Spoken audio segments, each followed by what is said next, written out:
أعوذ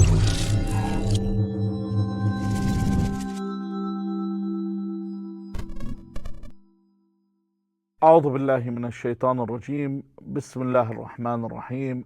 الحمد لله رب العالمين والصلاة والسلام على محمد وآله الطيبين الطاهرين. This is the last lesson that we have in this discussion of Tawhid, and we've established that Allah is one God. And I do not follow, this is what it means by Tawhid, I do not follow any other command that opposes His command. I can do things, I can listen to other commands as long as they don't oppose God's command. I can't be, for example, I'm in a country where I refuse to abide by the law.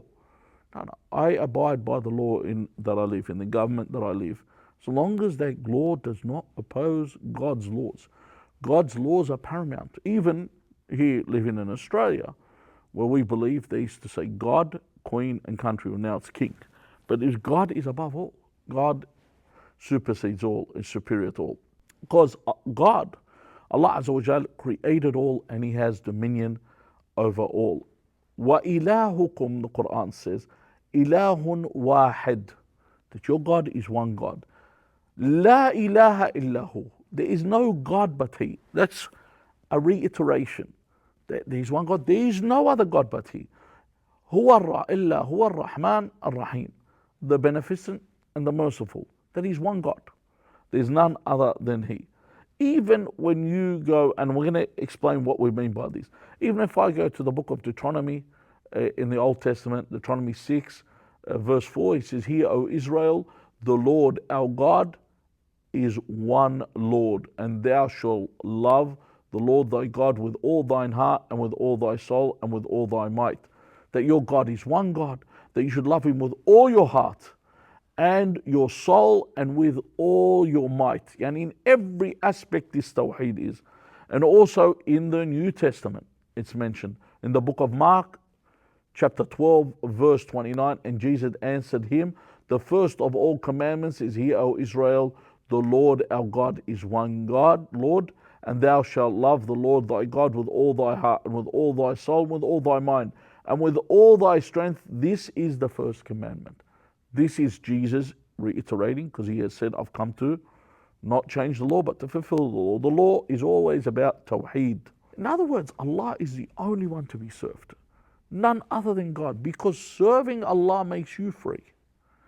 When you serve someone else, you become someone else's servant in the manner that you become lowly and useless. Whereas with Allah, you are elevated.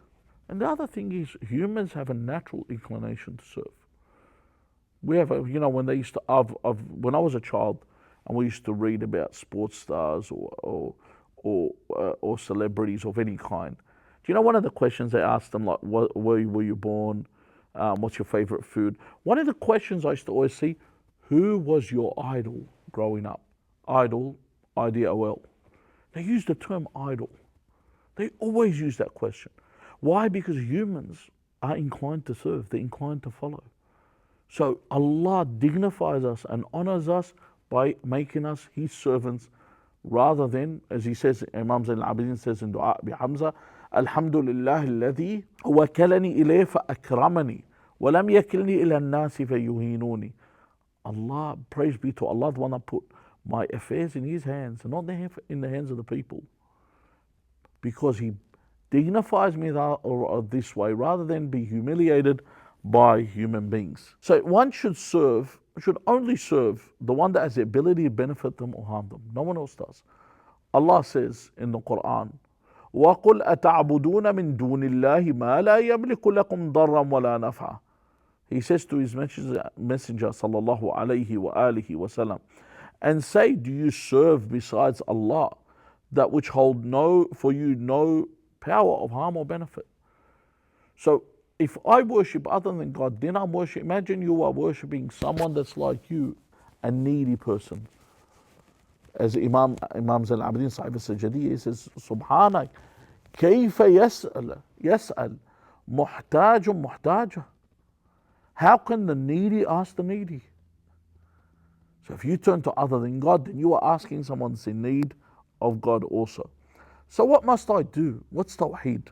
In every aspect of my life, the law of Allah is above all laws. Whether it's in my employment, Allah's law is above all laws. Whichever vocation I undertake, Allah's law is above all laws. People say, I have to do this. I look, does it? Any job, in fact, any job you undertake, before you undertake the job, you have to see if it adheres with God's laws. What aspects of it can I do? What aspects? A lot of things people do not know. They do not know what they're doing is forbidden, and they continue to do it without even paying attention. So whether it's my education, the education has to adhere with God's law. My socializing, my social networking, who I mix with, who I deal with, who I interact with, they are all good unless they contradict the divine law. See, the question is, people say, is it obedience or is it worship? There is no worship without obedience. I have to obey, worship God in the way that He has asked me. Because disobedient worship is not worship, and we'll speak about this in more detail with the final point that I have.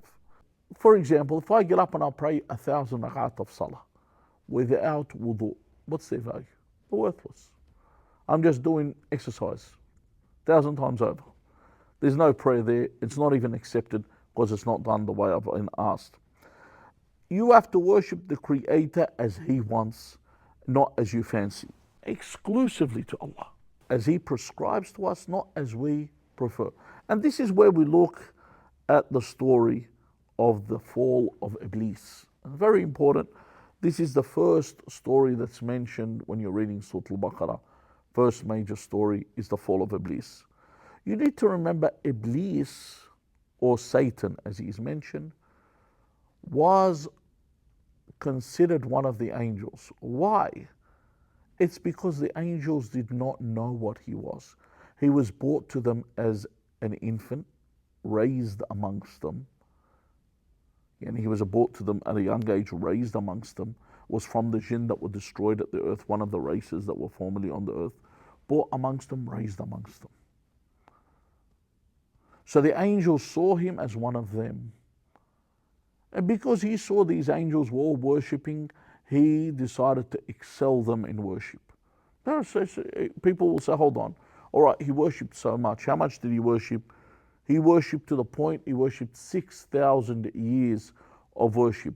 Amir al-Mu'mineen, Ali ibn Abi Talib alayhi salam, says these 6,000 years, la nadri, we do not know if they are of this world, our 24-hour clock, or of another timing system that we don't. Because, like, for example, when we talk about the Day of Judgment, the Day of Judgment is considered one day of judgment, but it lasts 50,000 years of what we count.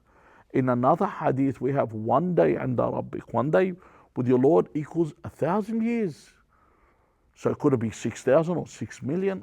God only knows. So Iblis worshipped and he excelled. Now you might think, hold on, wow, was he truly a good worshipper? You get a lot of people, they want to be around people.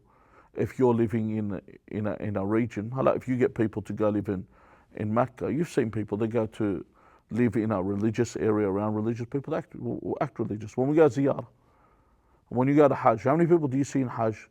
After the Hajj is finished, they all go back to normal.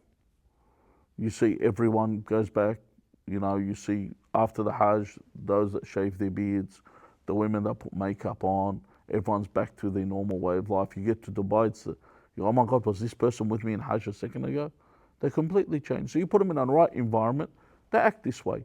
Iblis was around the angels, he worshipped the angels, he excelled in his worship that the angels surrounding him called him Tawus al-Malaika. Tawus means the peacock of the angels. Tawus is a peacock of al-Malaika, of the angels. He excelled above them all in worship. And then his knowledge that he had was more than a lot of the creation that exists. And he also believes in God and he knows God's ability, he's seen it. But the thing Iblis had was pride. See, he had an inability to obey. He just didn't want to obey God. Firstly, he said, I worshipped you and I will continue worshiping you, but I will not prostrate to Adam. That's a test. This is Tawhid. When God says, be subservient to who I say you have to be, this is Tawhid. So he refused to do this. Then, furthermore than this, when he came to Nabi Nuh and Nabi Musa in two different narrations and asked them to ask Allah to forgive him, and they did, and God said, tell Satan, Satan's still up to now can turn back. All he did, he said to Iblis, tell Iblis to go prostrate to the grave of Adam. And he said that I wouldn't prostrate to Adam while he's alive. You want me to go prostrate to him while he was dead? This is what it gets to. Tawheed is absolute submission. As Imam Hussein alayhi salam says, وَالْقَتْلُ, it says, الْقَتْلُ أَوْلَى مِنْ رُقُوبِ الْعَارِ وَالْعَارُ أَوْلَى مِنْ دُخُولِ النَّارِ. That death is better than living in shame. He says, but living in shame is better than entering the fire of hell.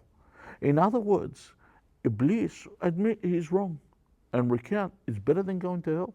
You have this opportunity.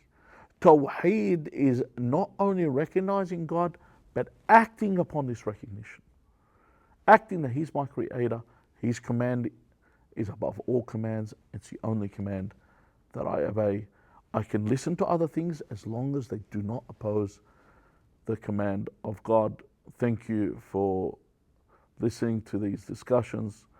Inshallah, the following discussions that will come in the future in this lesson will be the discussions on the justice of God and the problems surrounding the questions that arise with this. Anyone has any questions, feel free to send them in. Inshallah, we will cover them in future discussions. والحمد لله رب العالمين وصلى الله على محمد وآله الطاهرين. هو الله أحد الله الصمد لم يلد ولم يولد ولم يكن له كفوا أحد.